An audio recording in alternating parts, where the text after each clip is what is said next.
After leaving the garden, Adam and Eve began a new life, one marked by toil, but also by hope. In time, two sons were born to them: Cain, who worked the soil, and Abel, who tended flocks beneath the open sky. When the time came to bring offerings before God, both brothers presented the fruit of their labor. Abel brought the finest of his flock, given freely and with reverence.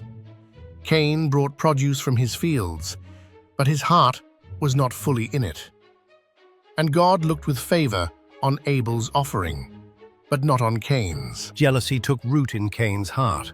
His face darkened. God spoke to him gently, warning him, "Sin is crouching at your door. You must master it."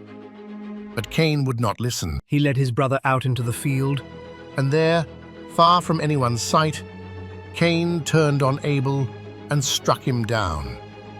The first blood ever spilled by human hands soaked into the earth, and the earth itself cried out. God came to Cain and asked, "Where is your brother?" Cain answered coldly, "Am I my brother's keeper?" But God knew. He cursed Cain to wander the earth, a restless fugitive. Yet even in judgment, God showed mercy. He placed a mark upon Cain so that no one would take his life.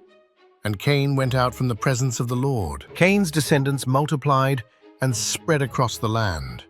They built cities, forged tools of bronze and iron, and filled the world with the sounds of music and industry. Civilization flourished, but so did pride, violence, and defiance against God. Yet there was another line. Adam and Eve were given a third son, Seth, and through him a thread of faithfulness endured. His descendants called upon the name of the Lord, keeping alive a flicker of hope in a darkening world. But as generations passed, wickedness spread like a flood across the earth. Every thought of the human heart turned to evil, and violence filled every corner of creation. And the Lord looked upon what he had made, and he grieved. In the midst of all that corruption, one man stood apart. His name was Noah, a righteous man who walked faithfully with God. And God spoke to Noah with a terrible warning. He would send a great flood to cleanse the earth of its wickedness. God commanded Noah to build an ark, a massive vessel of gopher wood sealed with pitch and built to exact measurements. Noah obeyed without question. Year after year, he labored under the mocking gazes of his neighbors, trusting in a promise he could not yet see.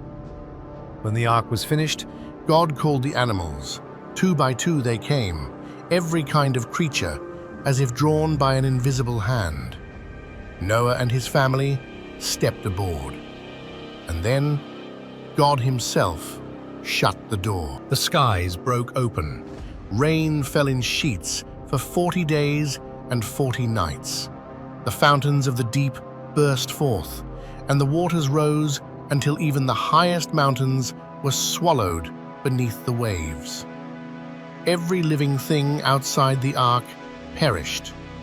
The world God had made was unmade by water. For months, the ark drifted on a silent, endless sea. Inside, Noah and his family waited, holding on to faith in the darkness. Then, slowly, the waters began to recede. The ark came to rest on the mountains of Ararat. Noah sent out a dove, and it returned with nothing. He sent it again, and this time it came back carrying a fresh olive branch in its beak. Hope had returned. When the dove did not return a third time, Noah knew. The earth was ready. Noah and his family stepped out onto dry ground and built an altar to the Lord. The smell of the offering rose into the heavens, and God made a covenant. Never again would he destroy the earth by flood. As a sign of that promise, he set a rainbow in the sky, an arc of light and color stretching across the heavens for all generations to see, Noah's descendants multiplied, and spread across the earth, and for a time all people spoke the same language and shared the same words.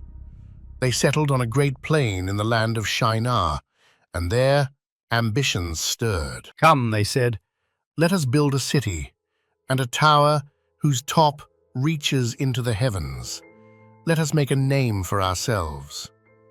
Brick by brick, the tower rose, a monument not to God, but to human pride. But the Lord came down to see what they had built, and he said, "If they can do this together, nothing will be beyond them." So God confused their language.